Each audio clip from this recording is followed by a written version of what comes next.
मुझे इस बात की प्रसन्नता है, आपको तो निमंत्रण दे रहा हूं मैं, आपने सारे स्वजाति बंधु, हमारा अपना देश, ये कई जन्मों के पुण्य के बाद हमारा मौका मिला है कि हाँ, हम हिंदुस्तान के निवासी हैं और इस निवासी होने के नाते से आज ये समय आया है कि कोई गरीब परिवार का, कोई यादव परिवार का मुख्यमंत्री बनता है, कोई एक छोटी जाति का देश में प्रधानमंत्री बनता है, किसी प्रकार का व्यक्ति जिसमें योग्यता है उसको मौका मिलता है। आज मध्य प्रदेश में मौका मिला है, ये दूसरी पार्टी को सबक है। अब परिवार से बाहर देखो, कोई भी बन सकता है, किसी के लिए अवसर की कमी नहीं है। अब इस बात को देखने की जरूरत, हमारा मन खोलो, एक परिवार से बाहर आओ, एक परिवार के अंदर दरवाजा बंद करके अगर आप अपने परिवार को बढ़ाओगे तो ये समाज इसको स्वीकार नहीं करेगा।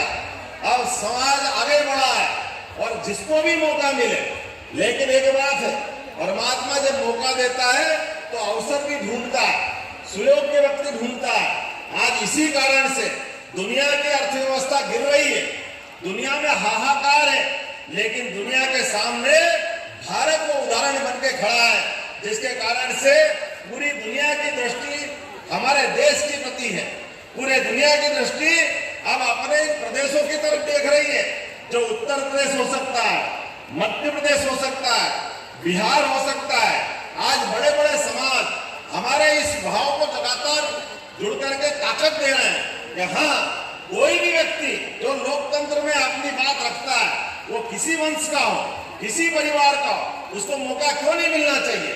ये प्रश्न उठाने वाले तो भगवान कृष्ण के जीवन काल में भी उनके सामने प्रश्न उठाते थे। भगवान के कष्ट क्या थे, भगवान को कदम कदम की इन्हीं चुनौतियों से सामना करना पड़ा। लेकिन मुझे इस बात की प्रसन्नता है, पूरे जीवन भगवान ने धर्म के मार्ग पे चलते चलते लगातार संदेश दिया। ये समाज धर्म के मार्ग पे चलने वाला समाज है। ये वंश भगवान कृष्ण की जय जयकार वैसे ही नहीं करता। मुझे इस बात की प्रसन्नता है, आज आपसे मिलने का मौका मिला। आप सबको भी निमंत्रण देता हूँ, मौका पड़े तो मध्य प्रदेश जरूर आना। हम सब मिलकर के भगवान कृष्ण की उस शिक्षा स्थली पे चल करके आनंद मनाएंगे। मेरी सरकार बनी, कुछ निर्णय लिए, और निर्णय लेने में कौन सा निर्णय था?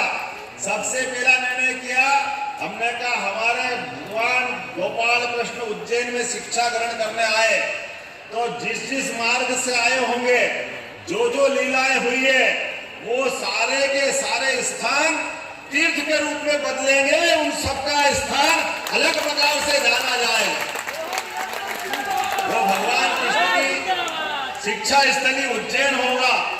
वो रुक्मणी के साथ, जो हरण के समय भगवान का रुक्मी से युद्ध हुआ, धार के पास अंधेरा, वो तीर्थ बनाएंगे।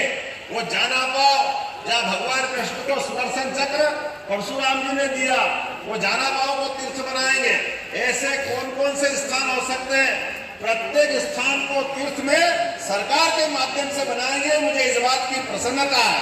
और केवल भगवान कृष्ण के नहीं, भगवान राम के भी, हमको मालूम है अयोध्या में आनंद आया। अब चित्रकूट की तरफ पूरी दुनिया देख रही है, और चित्रकूट वो धाम है जहाँ भगवान कृष्ण के पहले भगवान राम, क्योंकि एक तरह से माना गया दोनों अवतारी पुरुष एक ही है, तो भगवान राम ने चित्रकूट में 11 साल का समय गुजारा। चित्रकूट की धरती पर भी मध्य प्रदेश सरकार उसको भी तीर्थ बनाने के लिए, एक और थोड़ा उसमें पेच है, क्योंकि चित्रकूट आधा उत्तर प्रदेश में है, आधा मध्य प्रदेश में है। तो हमने कहा कि मध्य प्रदेश सरकार उत्तर प्रदेश सरकार के साथ मिलकर के चित्रकूट को भी अलौकिक धाम बनाएगी। उसके लिए भी कोई और कसर बाकी नहीं रखेगी। और केवल चित्रकूट क्यों, आपके भगवान बाल रूप में अपने अयोध्या में पुजाते हैं, तो राजा राम के रूप में ओरछा में उनकी मान्यता है। तो क्या ओरछा, क्या मैहर की माता, या कोई सा वो स्थान, प्रत्येक देवस्थान। और इतना ही नहीं, अपने समाजजन जो पिछड़े हैं, जो अन्य प्रकार की जातियां भी हैं, कोई बच्चा डॉक्टर, वकील, इंजीनियर इस देश में पढ़ना चाहता है, डॉक्टर बनना चाहता, 10 लाख की फीस देना हो, 15 लाख की फीस देना हो, अगर वो अपनी परीक्षा पास कर लेता है, सारा पैसा अपनी सरकार देगी, उसको डॉक्टर बनाने का अधिकार सरकार देगी। और केवल मध्य प्रदेश में नहीं, मध्य प्रदेश के बाहर विदेश में भी जाएगा।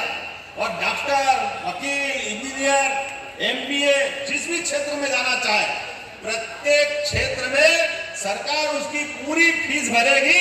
गरीब बच्चा भी डॉक्टर बनना चाहिए, ये हमारी सरकार का विचार है। अपने परिवार के बच्चे क्यों नहीं बनना चाहिए? केवल गरीबी के कारण वो छूटे, ये बात किसी को हजम नहीं होती। खास करके आज के समय में मैं आपके बीच में केवल एक निमंत्रण देकर अपनी बात समाप्त करूंगा। कभी भी आपको मौका मिले, आप यहाँ खुशहाल रहे, आबाद रहे, लेकिन और आने वाले समय में अपने काम धंधे को फैलाना है तो मध्य प्रदेश और उत्तर प्रदेश भाई भाई है, दोनों में कोई अंतर नहीं है।